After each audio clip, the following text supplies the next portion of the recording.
Okay, Craig, so this is a quick little tutorial on using the mocap system. Might be a little bit difficult for me because I am not there to actually show you certain things, but I'm going to do the best that I can. So the first thing that you want to do is you got to log into the IP address, and I think this is the unique IP address of PlayGigit. Excuse me. So what we're going to do is you get this main page. It's got 3 different tabs on it, and basically what it says is that you have 20 cameras that are idling right now, which means that it tells me that they are turned on. Okay, and then it'll tell you this is the ID for the cameras. Okay, the serial number and what's each port is one of the plugs, one of the not the USB, but the oh god, the Cat 5, I think it is, the plug that goes into the main unit. So basically, it's saying that there are 4 cameras attached to one, 4 cameras to another. What is this? 6 to another one, and 6 to another one there. Okay, and then you have the base station. So this is the base station right here. Is what all these are actually plugged into. That's the thing that's underneath the desk right now, and that's basically it. You never should have to go into here. I never had to. They discourage you doing that. If you have any questions, obviously they have a support thing that you can call. The person I've been working with, his name is Khan, K-A-N, and if you call FaceSpace and you ask to talk to him, he will help you out. He does a pretty darn good job. The other thing that I want to point out is, before I move on, actually, let me go to the next tab actually real quick here. So LED devices.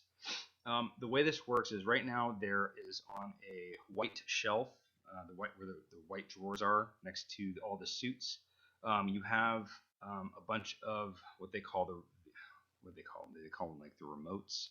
I forget.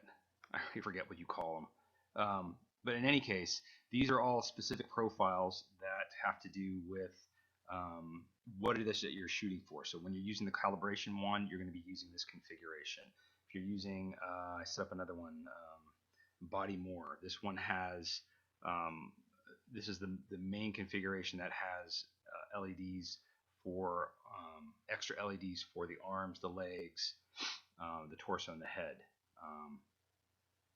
So let me go ahead and cancel out of that, go back. The one that I was using, no fingers and no face. No, it's not that one. Oops. The one that I was using, see if I could find it here, was all 6. Let's see here. Yeah, okay, so this is the one that I was using. It's kind of the safest one. You can add up to letter H in terms of how these are numbered on the suit. I don't know if this is making much sense to you, but if you take a look at the suit, like starting at the shoulder, pick one of the shoulders, it'll start with A, and then you go down to the next LED, it'll be B, and going all the way down. I believe F, G, and H are going to be the add-ons. These are the parts that go onto the hand. And the same thing for, this is actually the head that we're talking about, but like for the arms, you have F, G, and H. That's going to be for the hands. It's going to make the triangle on the hand. Same thing for this one. And then the same thing for the feet. I think you have either 3 or 4 for the feet. And that's going to be F, G, and H. And these are going to be extra ones that are plugged that are not actually part of the suit. So they're probably on the main suit that I have there, but just know that they are detachable. Okay. But anyways, this is the best configuration. Just filling up all the different ports. Like the head only has 4 ports to it, but it's capable of having up to 8. So the guy at FaceSpace was just like, you know what, just fill up all the ports, and the system itself will determine how many it wants to use. Okay, so that's basically how that works. Okay, just so you kind of know. If you need to make a new one, you do it under Create New Profile, and there's documentation on all this as well. When you are selecting a profile to work with, you do it here, and this kind of corresponds to what you're doing down here. And this is what you load onto the little remote that you attach to the suit. It's basically the power pack, the battery power pack. When you calibrate that, or when you load the power pack, let's see here. When you encode, that's the word I'm looking for. When you encode the battery pack, you're going to be doing it with one of these presets that we have created here, these profiles. So you create a profile, you go into the profile, you select the profile, you save it. Let's say I want to do the all 6, and then I hit save. That one's loaded now. And I say done, and then I plug in the power pack to the, how can I explain this? If you're sitting at my desk, on the right hand side, more towards the wall, there's like a little telephone plug, a little Cat5 plug that you plug into. That's the thing that you use to encode the the battery pack. So you plug that in, then you say encode, you get this little pop-up. You select the one that you wanted. There's only one here, and you just go ahead and hit encode, and then it'll give you a readout when it's done, and that's how that's that's how you make that work. Okay. The last thing that we have here is I'm not even going to go over this because they have documentation on this. You don't need to go in here. The only one you need to do is this gives you the setup to do your encoding so that you can start working it, and this kind of tells you if your cameras are working and which ones they are. Okay. Where does all that other stuff live? If you go to FaceSpace Customers Anonymous, you get this, and the password for it is anonymous, and then guest, G-U-E-S-T. And you hit enter. It takes you into their place of where they have a bunch of like demos and stuff. And I had to kind of parse through this. They have a lot of tools up here as well, but they also have a lot of movies and stuff like that, video tutorials. This is kind of a good one for setting up your pipeline or figuring out how to calibrate a space. All that stuff can be found in here. So this is a great resource to take a look at. It's kind of convoluted, and you kind of have to know where certain things are. You kind of have to learn that, but it is in here. And if you can't find it in here, then definitely call it FaceSpace, and they'll be able to help you. So that being said, here I'm going to launch the tools here. We have Calibrate, we have Master, and then we have Recap. Okay. Calibrate is exactly what it's for. It's for calibrating the cameras and doing the wand.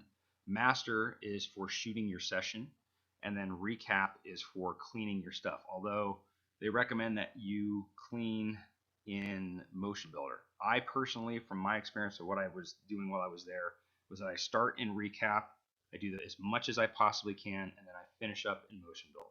That's probably the best way to do it.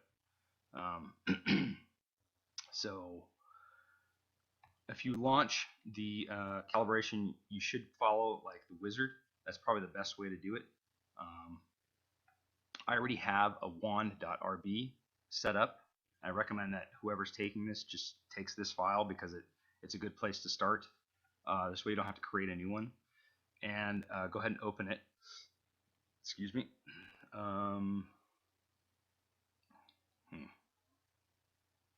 Continue. Okay, so here's this looks awfully small, that's all. So this is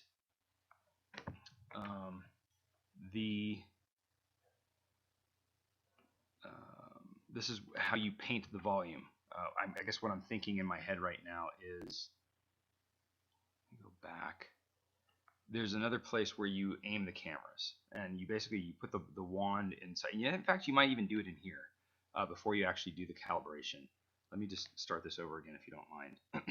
Refresh my memory here. Alignment Wizard. This option skips the calibration step and allows you to realign the cameras. Okay, so this is the one I was kind of thinking about, I think. Again, this one for some stupid reason does not look familiar to me either. And I don't think that we're live on anything, so let me just pick this, see where it takes me. Oh, I think part of the problem is they want me to connect the wand to the controller. The wand is also over by the tall white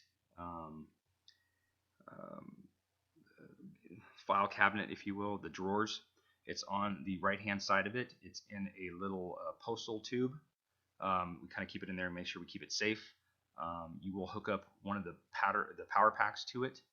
and it should light up, and you just kind of use that to calibrate from there. But this looks like it's using my old calibration, which is kind of fine. So you kind of get an idea of what it looks like when it's completely done, what the cameras are seeing. You get a representation of that, which is kind of nice. And you get a clear understanding of the volume that you're working from. But this is not exactly what I wanted. So this is for aligning the origin. So this is all in the videos. It kind of shows you how to go about doing the x-axis and the z-axis. Right now we don't have the wand hooked up, so this is kind of meaningless. So I'm going to go ahead and cancel out of that. Again, this is very hard to do with me not actually being there, so I apologize for that. But the one thing that I did want to show you real quick is, let's see here. If you were to take the wand and place it at the origin, you will see several dots here, and you'll see some red lines going this way, and I think there's some green or blue lines going either way. So the red lines basically mean that you are too close to a specific camera, and don't worry about that right now. Right now, all you want to do is use this for alignment. So when you place the wand on the origin, you want to point it towards this camera, or in the general direction of these cameras, if you will. So, you know, when you point it at one, you'll probably be able to see it in two and possibly three. But you'll just kind of work your way around the room. But basically, you want to line up your the lights on the wand to match up inside of this green arrow. So that's kind of how you adjust your cameras. Once all that's done, you should be good to go. Now, I don't think it's going to let me go any further than this, just because I don't have the wand here. But when you're ready to capture, you hit continue. You just follow the prompts that are off to the side, and it pretty much does it for you. So it's actually very, very easy. And it does show you how to go about painting the volume. So there's that. When you are ready to go live, you hit master. And looks like we are connected right now, which could be the reason why things are not working. So the connect and disconnect is here.